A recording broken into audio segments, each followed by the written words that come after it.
ऐ मेरे हम सफर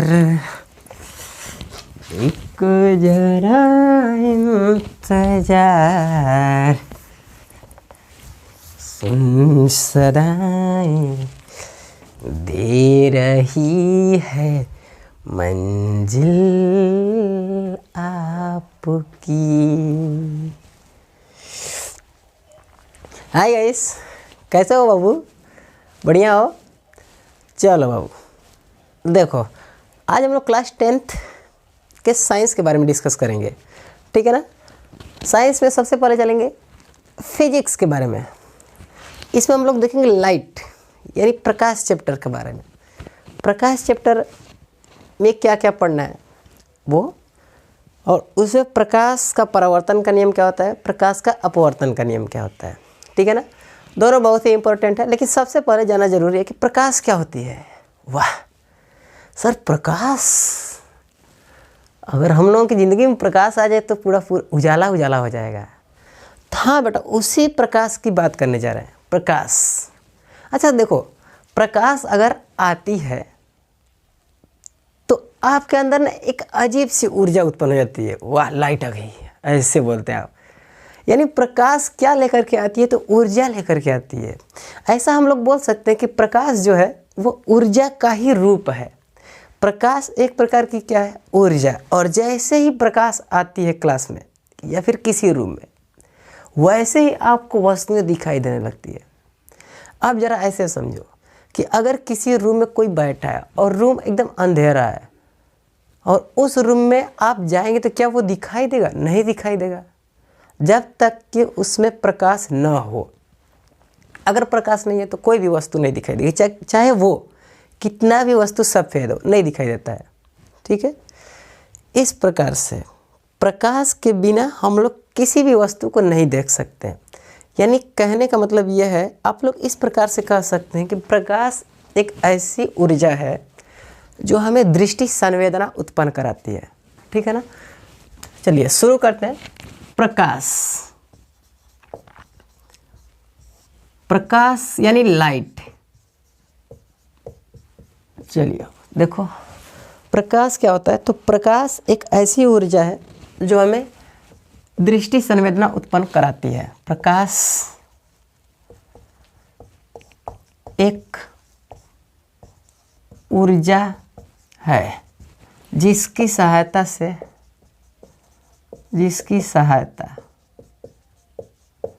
से हम किसी वस्तु को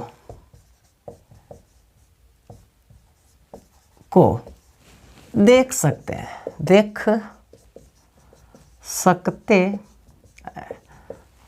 सही है ना।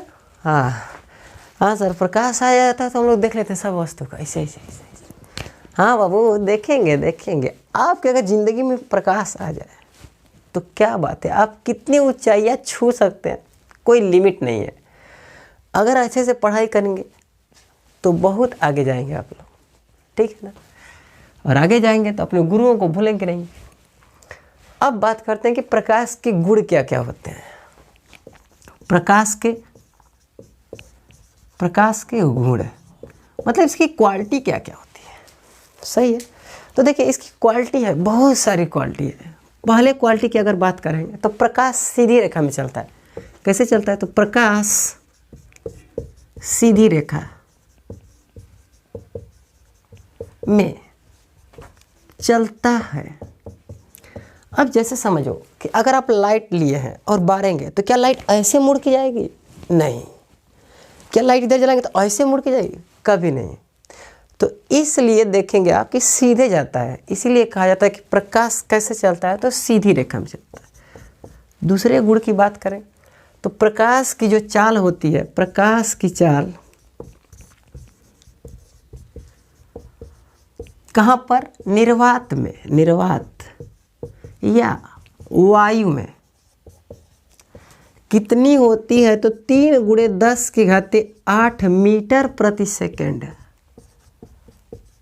होती है। ये दूसरा गुण है।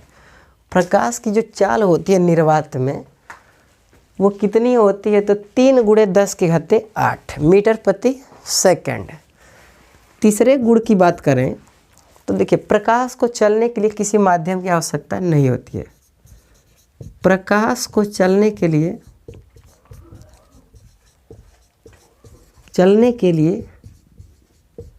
किसी माध्यम की आवश्यकता नहीं होती है। किसी माध्यम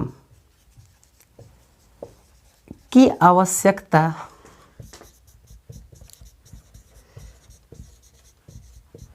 नहीं होती है, ठीक है ना। प्रकाश को चलने के लिए किसी माध्यम की आवश्यकता नहीं होती। अगर ऐसा होता कि प्रकाश को चलने के लिए किसी माध्यम की आवश्यकता होती तो क्या सूर्य से चलने वाली प्रकाश किरणें हम तक पहुंचती? नहीं पहुंचती, क्योंकि बीच में निर्वात है ना, तो ये सभी माध्यमों में चल सकता है। चौथे गुण की बात करें तो प्रकाश की चाल अलग अलग माध्यम में अलग अलग होती है। प्रकाश की चाल अलग अलग माध्यम में अलग अलग होती है। अलग अलग होती है, ठीक है ना। प्रकाश की चाल अलग अलग माध्यम में अलग अलग होती है। पांचवें गुण की बात कर लें तो देखिए, प्रकाश को इलेक्ट्रोमैग्नेटिक वेव कहा जाता है, यानी वैद्युत चुंबकीय तरंगे कहा जाता है। प्रकाश को वैद्युत चुंबकीय तरंगों के नाम से जाना जाता है।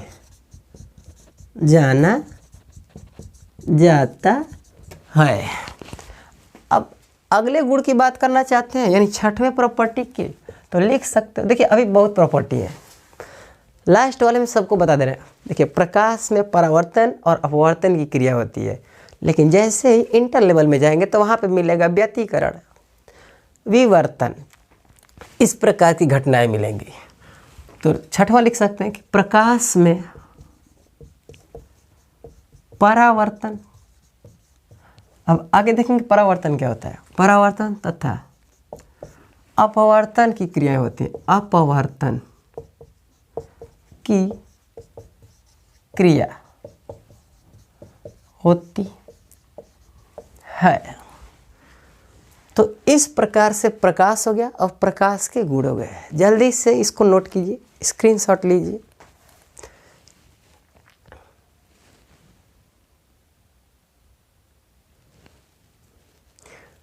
सब कुछ दिख रहा है ना कैमरे में? ठीक है, चलो, प्रकाश हो गया, प्रकाश के गुण हो गए। अच्छे से लर्न करिए, मन लगा के पढ़ाई कीजिए। मज़ा आ रहा है? बहुत मज़ा आ रहा है सर जी। चलिए, अब मिटा दे इसे। चलो देखो आगे। अब आते हैं कि प्रकाश पुंज क्या होता है, ठीक है ना। प्रकाश पुंज तो सिंपल सा है। प्रकाश पुंज किसे कहेंगे? तो प्रकाश किरणों के समूह को प्रकाश पुंज कहा जाता है। प्रकाश किरणों के समूह को प्रकाश पुंज कहा जाता है, ठीक है ना।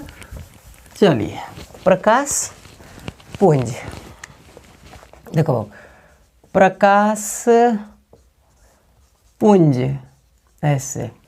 अब ये क्या होता है? तो प्रकाश के किरणों का समूह, प्रकाश किरणों के समूह को प्रकाश पुंज कहते हैं। प्रकाश पुंज कहते हैं। अब कहते हैं हो गया, ठीक है। प्रकाश किरणों का समूह क्या कहलाता है? प्रकाश पुंज कहलाता है। चलो अब आगे देखिए, ये 3 प्रकार के होते हैं। अभिसारी, अपसारी, समांतर। पहला होता है अभिसारी प्रकाश पुंज, प्रकाश पुंज, ठीक है ना। अभिसारी, इसका मतलब क्या कि अगर प्रकाश की किरणें किसी एक बिंदु पर जाकर के मिल रही है तो इस प्रकार के पुंज को अभिसारी कहते हैं। जैसे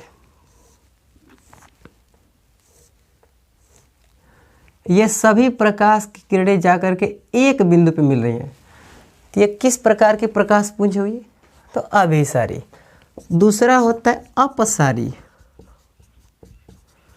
अपसारी प्रकाश पुंज, प्रकाश पुंज, ठीक है।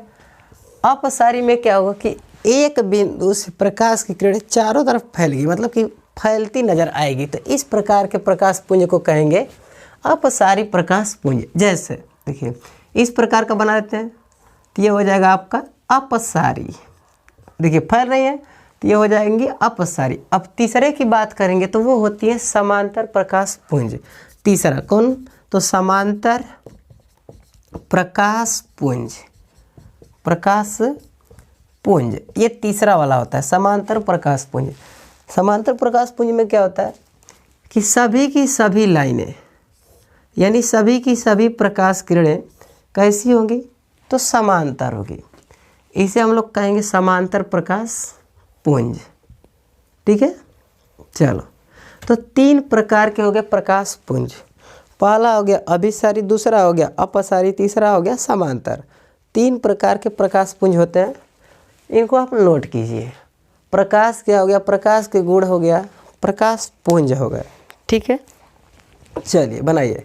देखिए प्रकाश को चलने के लिए माध्यम की आवश्यकता होती है कि नहीं? तो नहीं, ठीक है। प्रकाश की चाल सघन माध्यम में कम होती है, विरल माध्यम में ज़्यादा होती है। सघन का मतलब गाढ़ा, अगर गाढ़ा माध्यम है तो उसमें कम होगी प्रकाश की चाल, और अगर हल्का है तो उसमें प्रकाश की चाल ज़्यादा होती है, ठीक है ना। अलग अलग माध्यमों में प्रकाश की चाल अलग अलग होती है। प्रकाश के गुण बताइए दिए। प्रकाश को चलने के लिए माध्यम की आवश्यकता नहीं होती है, परावर्तन की अपवर्तन की घटनाएं होती हैं उसमें, ठीक है। देखिए माध्यम की अगर बात करेंगे तो माध्यम तीन प्रकार के होते हैं, ठीक है ना। माध्यम कर ही लेते हैं, माध्यम की बात कर लो। माध्यम कितने प्रकार के होते हैं? तो तीन प्रकार के। पहला होता है पारदर्शी, पारदर्शी, और दूसरा होता है अल्प पारदर्शी, अल्प पारदर्शी, और तीसरा होता है अपारदर्शी, अपारदर्शी। तीन प्रकार के होते हैं। पहला पारदर्शी, अल्प पारदर्शी, अपारदर्शी। पारदर्शी माध्यम क्या होता है? तो ऐसा माध्यम होता है जिसमें वस्तुओं को देखा जा सकता है, मतलब कि उस माध्यम में से आर पार वस्तुएं दिखाई देगी। जैसे कांच हो गया, कांच में से देखेंगे इस पार से तो उस पार दिखाई देगा, क्लियर। मतलब कि ऐसे बोल सकते हैं कि फ्रेश वाटर है ना, अगर पानी शुद्ध है तो भी आर पार दिखाई देता है, तो ये हो जाएगा पारदर्शी। अल्प पारदर्शी में बोल सकते हैं कि इसमें जो हल्का हल्का दिखाई देता है, जैसे गंदला जल, गंदा जल रहेगा ना तो उसमें से हल्का हल्का दिखाई देता है, या फिर तेल लगा हुआ कागज उसमें भी दिखाई देता है। अपारदर्शी ऐसा माध्यम होता है जिसमें से वस्तु दिखाई नहीं देगी, है कि नहीं। ऐसे हाथ लगा देंगे दिखाई नहीं देगा, आपकी शक्ल नहीं दिखाई देगी आप शक्ल नहीं दिखाई देगी आपकी, हैं। ऐसे कोई भी चीज़ लेकर के ऐसे किताब ऐसे कर लेंगे तो दिखाई देगा आपको? नहीं दिखाई देगा। तो इस प्रकार से माध्यम कितने प्रकार के हो गए? तीन। पारदर्शी, अपारदर्शी, अल्प पारदर्शी। चले आगे। चलिए अब बढ़ जाते हैं कि प्रकाश का परावर्तन क्या होता है, ठीक है ना। प्रकाश का परावर्तन, चलिए प्रकाश का परावर्तन कुछ नहीं होता है, प्रकाश जिस माध्यम से आएगी टकरा करके उसी माध्यम में वापिस चली जाएगी, तो इस घटना को कहते हैं प्रकाश का परावर्तन। चलिए देखिए हेडिंग लगा लेंगे, प्रकाश का परावर्तन। प्रकाश का परावर्तन, ये हेडिंग। प्रकाश का परावर्तन, reflection of light, reflection of light, ऐसे है, रिफ्लेक्शन ऑफ लाइट।